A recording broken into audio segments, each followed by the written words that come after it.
Hello guys, welcome back to my YouTube channel. So today our topic is punctuation marks and capital letters.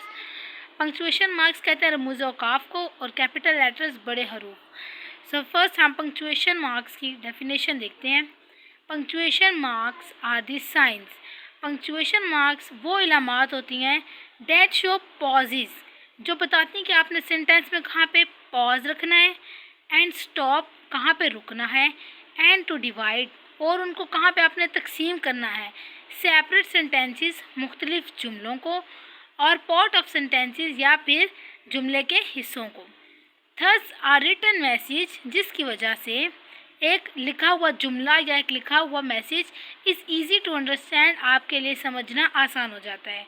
ये तो इसकी थी definition की translation. अब हम इसको इजी वर्डिंग में समझते हैं कि रमूज़ औकाफ यानी पंक्चुएशन मार्क्स वो सिंबल्स होते हैं, वो साइन होते हैं जो आपको बताते हैं कि आपने जुमले के हिस्सों को तकसीम कैसे करना है, उनको अलहदा कैसे करना है, या फिर उनके पार्ट्स ऑफ स्पीच को अलग कैसे करना है. ठीक है, जिसमें सबसे पहले हमारे पास आता है पंक्चुएशन मार्क में फुल स्टॉप. ठीक है, फुल स्टॉप का सिंबल सबको पता है कि सेंटेंस के एंड में डॉट का सिंबल फुल स्टॉप कहलाता है. The full stop is use to end a simple और अ नेगेटिव सेंटेंस. कि फुल स्टॉप का जो सिंबल होता है ये सादा और मनफी जुमलों के आखिर में इस्तेमाल किया जाता है. इसकी एग्जांपल्स हैं इट इज़ प्लेजेंट टुडे, आज मौसम खुशगवार है. It is pleasant today. देखें, अब टुडे के एंड पे आपने फुल स्टॉप का सिंबल लगाना है क्योंकि ये सिंपल सेंटेंस है. सेकंड है we do not waste our time. ये नेगेटिव सेंटेंस आ जाएगा कि हम नहीं करते, तो हम अपना वक्त ज़ाया नहीं करते. ये आगे आपका नेगेटिव सेंटेंस, इसके एंड पे भी आप फुल स्टॉप लगाएंगे. नेक्स्ट है हमारे पास द कॉमा. कॉमा का सिंबल किस जगह पे यूज़ होता है? The comma is use to separate. जो कॉमा का सिंबल होता है वो इस्तेमाल होता है सेपरेट वन वर्ड. ठीक है, एक लफ्ज़ को अलहदा करने के लिए और पार्ट ऑफ सेंटेंस, या फिर जुमले के एक महदूद हिस्से को बाकी जुमले से अलहदा करने के लिए. अब इसकी सिंपल वर्डिंग में देखते हैं ट्रांसलेशन. कॉमा का इस्तेमाल जुमले के एक लफ्ज़ या हिस्से को दूसरे जुमले या लफ्ज़ से अलहदा करने के लिए होता है. अब इसकी एग्जांपल्स में आएगा Ahmed you listen to me. Ahmed तुम मेरी बात सुनो. अहमद एक अलग है, पहले हमने उसका नाम लिया अहमद, तो अहमद के बाद कॉमा आएगा. यू लिसन टू मी, तुम मेरी बात सुनो. सेकेंड एग्जाम्पल है ऑन फ्राइडे, जुम्मे को ही विल रीच हेयर, वो यहाँ आएगा. जुम्मे को वो यहाँ आएगा. जुम्मे को पहले हम अलहदा करेंगे सेंटेंस से, तो इसके दो वर्ड्स के ऑन फ्राइडे के सेंटर में हम कॉमा लगाएंगे. थर्ड आता है the question mark. Question mark सवालिया निशान कहाँ पे लगता है? The question mark is placed at the end of every direct question. कि जो क्वेश्चन मार्क का सिंबल होता है ये हर जो आपसे सीधा पूछा जाने वाला सवाल होता है उसके एंड पे लगता है. सवालिया निशान हर बराह रास्त सवाल के आखिर में इस्तेमाल किया जाता है. इसकी एग्जांपल्स में आएगा इज़ इट रेनिंग आउटसाइड, क्या बाहर बारिश हो रही है. उसने क्वेश्चन किया हमसे क्या बाहर बारिश हो रही है, तो इसके एंड पे हम क्वेश्चन मार्क लगाएंगे. सेकंड क्वेश्चन उसने किया है कासिम कहाँ है, वेयर इज़ कासिम. उसने हमसे क्वेश्चन किया, तो इसके एंड पे भी क्वेश्चन मार्क लगेगा.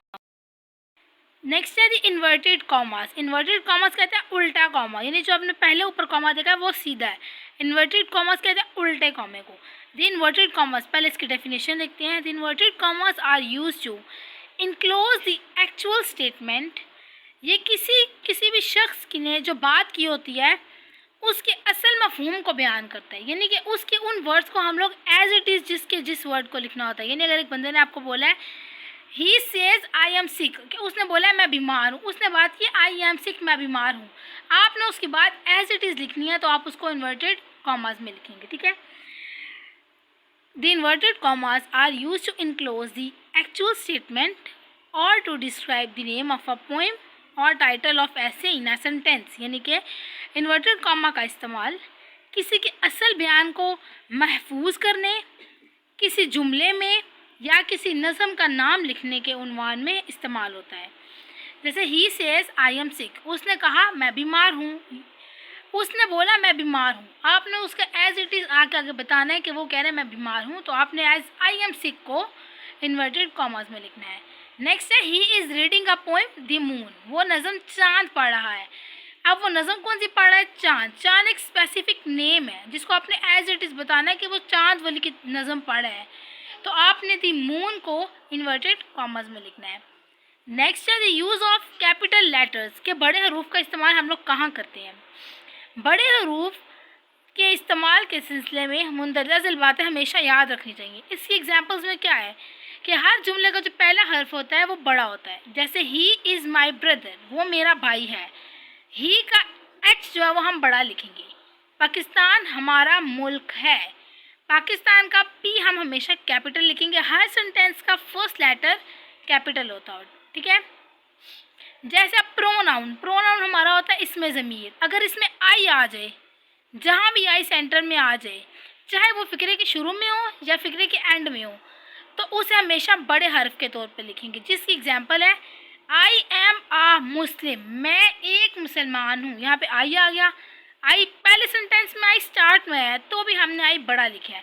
अब जो नीचे वाले सेंटेंस है you and I R friends, you and I R friends, ठीक है, तुम और मैं दोस्त हैं। यहाँ पे आई सेंटर में आया है, लेकिन अभी मैंने बोला जहाँ पे प्रोनाउन आई आ जाएगा, चाहे वो सेंटेंस के स्टार्ट में हो या एंडिंग में, आपने वो वर्ड बड़ा, आई वाला वर्ड बड़ा लिखना है, ठीक है। प्रॉपर नाउन यानी कि इसमें मार्फा, जहाँ इसमें मार्फा भी आ जाए वो वाले वर्ड्स भी आपने कैपिटल लिखने हैं। जैसे my best friend name is Asif, ये मेरे जो बेस्ट फ्रेंड है उसका नेम आसिफ है। आसिफ एक प्रॉपर नाउन है यानी कि इसमें ख़ास है, ठीक है, इसमें मार्फा है, तो आपने आसिफ बड़ा लिखना है। नीचे फ़ोन अहमद एंड निदा, अहमद और निदा को फ़ोन करो, यहाँ पे अहमद और निदा दोनों आपके प्रॉपर नाउन है, तो आपने ये दोनों कैपिटल लिखने हैं, ठीक है। नीचे है, अब इसमें एक और चीज़ है कि जहाँ पे आपने कैपिटल नेम लिखना है। कौम या मज़हब का नाम यानी कि किसी नेशन या किसी रिलीजन का नाम आएगा तो आपने वो भी बड़ा लिखना है। जैसे दी मुस्लिम इज़ अ ब्रेव उम्मा, मुसलमान एक बहादुर उम्मत है। यहाँ पे मुस्लिम जो है वो एक मज़हब का यानी कि एक रिलीजन का नाम है, ठीक है, आप तो आपने मुस्लिम बड़ा लिखना है। नेक्स्ट है चीनी एक मेहनती कौम है, the Chinese is an industrious nation, ठीक है, आपने यहाँ पे चाइनीज़, चाइनीज़ एक कौम है, चाइनीज़ आपने कैपिटल लिखना है, ठीक है।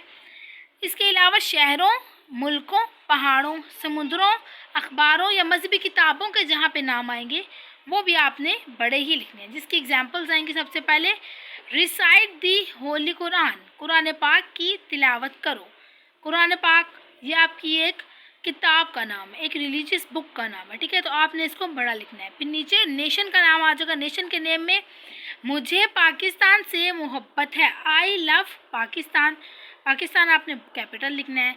फिर दरियाओं के नाम में रावी एक दरिया है, the Ravi is a river, Ravi आप बड़ा लिखेंगे क्योंकि ये एक दरिया का नाम है। उन्होंने केटू की चोटी देखी, दे सादा केटू पीक, अब यहाँ पे पहाड़ का नेम है केटू पीक, तो आप केटू पीक बड़ा लिखेंगे। नेक्स्ट है पाकिस्तान के जनूब में बहीरा अरब वाक़या है, अब ये समुंदर का नाम है। To the south of Pakistan is the Arabian sea, यहाँ पे अब आप दो आपके पास आ रहे हैं प्रॉपर नाम, एक पाकिस्तान और एक अरेबियन सी यानी कि बहीरा अरब, तो आपने इन दोनों को ही कैपिटल लिखना है। हिज फादर रीड्स दी डॉन न्यूज़पेपर, उसके अब्बू डॉन अखबार का मुताला करते हैं। डॉन अखबार है, प्रॉपर नाउन है, तो ये आप बड़ा लिखेंगे। हम लाहौर में रहते हैं, we live in Lahore, Lahore आपका प्रॉपर नाउन है, सिटी नेम है, तो इसलिए आप लाहौर को बड़ा लिखेंगे। So I hope you like this video. If you like this video, kindly like, share and subscribe my YouTube channel.